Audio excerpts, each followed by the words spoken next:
Imaginen por un momento un destello de luz antinatural, más brillante que el sol, seguido de un silencio sobrecogedor en algún lugar remoto del desierto de Daste Kabir. No es una imagen de archivo de los años 50, sino un evento que tiene lugar en nuestro presente, transmitido casi en tiempo real a los centros de inteligencia de todo el mundo.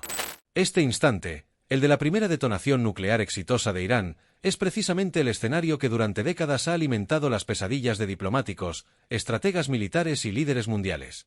Es el punto de no retorno, el fracaso colectivo de la diplomacia preventiva y el comienzo de un capítulo radicalmente nuevo y peligroso en la historia del siglo XXI. Porque una bomba iraní no es simplemente un arma más en un arsenal, es un evento geopolítico transformador, un sismo capaz de redibujar fronteras, alianzas y las reglas mismas del poder global. El Medio Oriente, esa compleja y volátil encrucijada de civilizaciones, ya opera bajo una tensión casi insoportable, un equilibrio precario sostenido por hilos muy delgados. Por un lado, tenemos a la República Islámica de Irán, una teocracia con ambiciones de potencia hegemónica regional, que se proyecta a través de un eje de la resistencia chiita desde el Líbano hasta Yemen. Frente a ella se alza el Estado de Israel, una potencia tecnológica y militar con un arsenal nuclear no declarado, pero conocido por todos, cuya doctrina de seguridad se basa en una superioridad militar cualitativa y en la prevención de cualquier amenaza existencial. A su lado, Arabia Saudita, líder del mundo sunita y custodio de los lugares más sagrados del Islam, ve en el programa nuclear iraní no solo una amenaza militar, sino un desafío directo a su estatus y supervivencia. Y orbitando este epicentro de rivalidad, se encuentran las grandes potencias. Estados Unidos, históricamente el garante de la seguridad de sus aliados en la región, Rusia, que juega su propio ajedrez energético y estratégico, y China, cuya sed de petróleo la convierte en un actor cada vez más influyente y dependiente de la estabilidad del Golfo Pérsico. Este frágil equilibrio se mantiene a través de una guerra de sombras, de ciberataques, asesinatos selectivos y conflictos subsidiarios. Pero la posesión de un arma nuclear por parte de Teherán cambiaría la naturaleza del juego de forma irreversible, pasando de las sombras a la luz cegadora de la disuasión atómica. Por eso, más allá de los titulares y las sanciones, debemos hacer la pregunta fundamental que guiará nuestro análisis. ¿Qué pasaría realmente, paso a paso, en el día y en la década después de que Irán consiga la bomba atómica? Para comprender la magnitud de lo que una bomba iraní significaría, primero debemos entender por qué un régimen como el de Teherán la desearía con tanta vehemencia, arriesgando el aislamiento internacional, sanciones económicas devastadoras y la posibilidad de un ataque militar preventivo. La respuesta no es simple ni unidimensional, se teje con hilos de orgullo nacional herido, cálculos estratégicos fríos y traumas históricos profundos. En el corazón de la psique iraní reside un anhelo de grandeza persa, una memoria de imperio y civilización milenaria que choca con la percepción moderna de ser una nación asediada y subestimada. El programa nuclear es, en parte, un símbolo de soberanía y destreza científica, una declaración al mundo de que Irán pertenece al club de las naciones tecnológicamente avanzadas, capaz de dominar el átomo a pesar de la inmensa presión externa. Pero más allá del orgullo, la principal motivación es la doctrina de la disuasión. Los líderes iraníes no han olvidado la brutal guerra contra Irak en la década de 1980, cuando el mundo observó en silencio mientras Saddam Hussein usaba armas químicas contra sus soldados y civiles. Esa experiencia grabó a fuego una lección en su manual estratégico. Sin un poder de disuasión definitivo, Irán siempre será vulnerable a la agresión de sus enemigos. Ven a su alrededor un vecindario hostil, potencias nucleares como Israel, Pakistán e India, bases militares estadounidenses en casi todos los países del Golfo, y rivales regionales como Arabia Saudita armados con la tecnología militar más avanzada de Occidente. Desde la perspectiva de Teherán, rodeados y amenazados, un arma nuclear no es una herramienta de agresión, sino la póliza de seguro de supervivencia definitiva para el régimen. La historia de este programa es una saga de ambición, engaño y resiliencia. Comenzó irónicamente en los años 50 bajo el Shah, con el programa estadounidense Átomos para la Paz. Tras la Revolución Islámica de 1979, el programa fue inicialmente repudiado por el ayatolá Jomeini como un arma antiislámica, pero la guerra con Irak revivió el interés. Durante décadas, avanzó en secreto, en instalaciones subterráneas y fortificadas como Natanz y Fordow, hasta que fue expuesto al mundo en 2002. Lo que siguió fue un tenso ballet diplomático que culminó en 2015 con el Plan de Acción Integral Conjunto, el JPOA. Este acuerdo fue un intento histórico de limitar el enriquecimiento de uranio iraní a cambio del levantamiento de sanciones, una frágil tregua.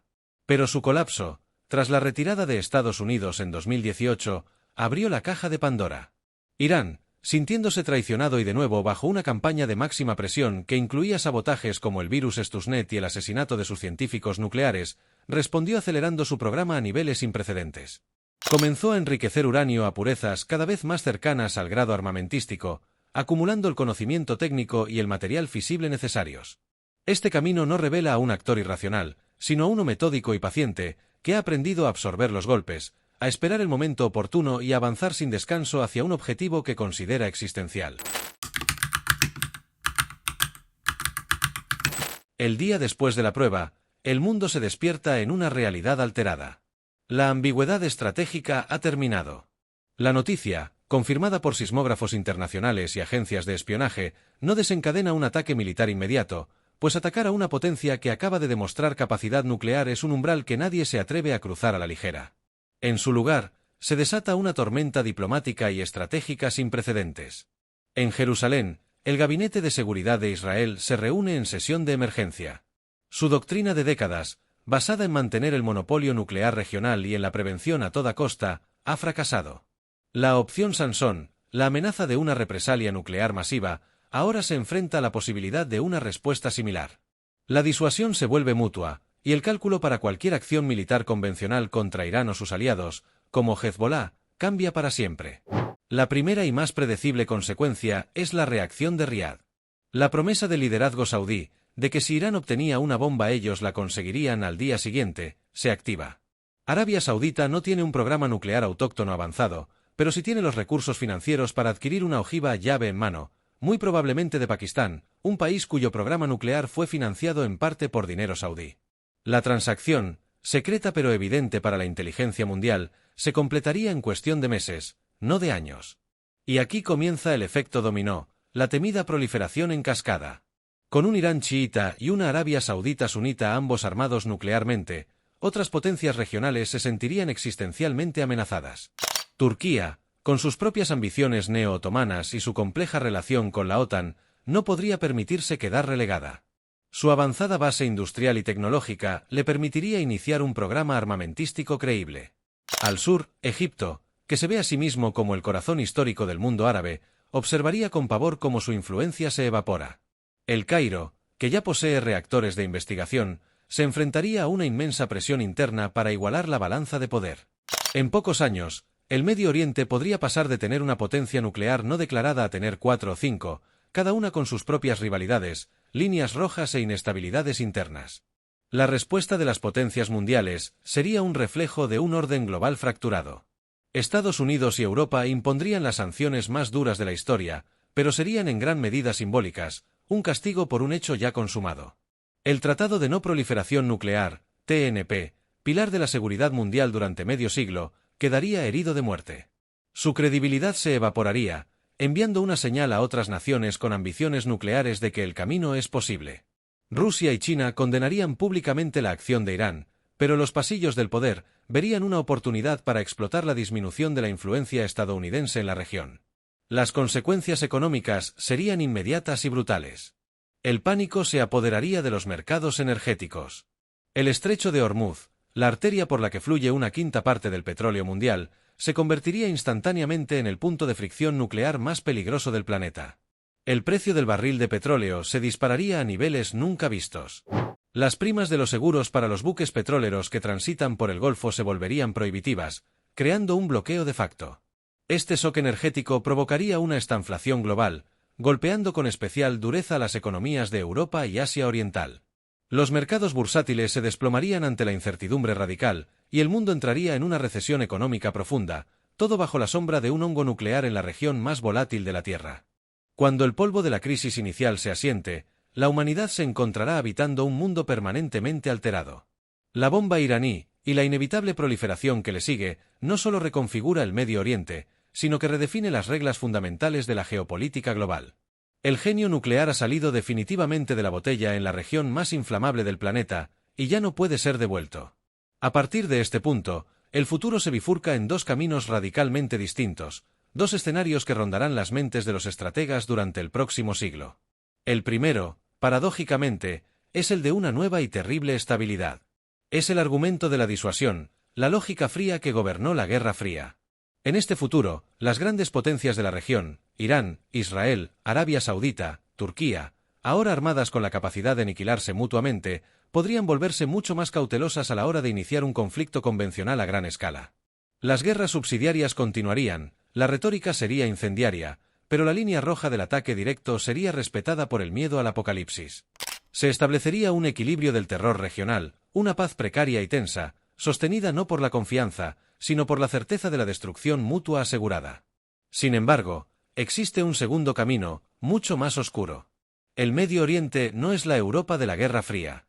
No es un conflicto bipolar entre dos actores relativamente racionales. Es un tablero multipolar, lleno de profundas animosidades religiosas e históricas, con líneas de comunicación poco fiables y con tiempos de vuelo de misiles de apenas unos minutos. En este escenario, el riesgo de una guerra nuclear por accidente, por un error de cálculo o por una escalada incontrolada es exponencialmente mayor. Un ciberataque que genera una falsa alerta de lanzamiento, una disputa fronteriza que escala fuera de control, o el colapso de un régimen que deja un arsenal huérfano en manos de facciones extremistas, son posibilidades reales. Este nuevo mundo no sería más seguro por tener más potencias nucleares. Sería un mundo con un cable de tropiezo permanentemente conectado al Armagedón. Así, el logro tecnológico de una nación se convierte en la amenaza existencial de todas. La búsqueda de la invulnerabilidad a través del arma definitiva nos deja colectivamente más vulnerables que nunca. Y nos obliga a enfrentar la pregunta final sobre la naturaleza del poder en nuestro tiempo. En un siglo XXI definido por la interconexión y las amenazas asimétricas, ¿qué significa realmente estar seguro? ¿Es la posesión del arma más poderosa la máxima garantía de soberanía, o es el primer paso hacia una forma de fragilidad colectiva que aún no hemos comenzado a comprender?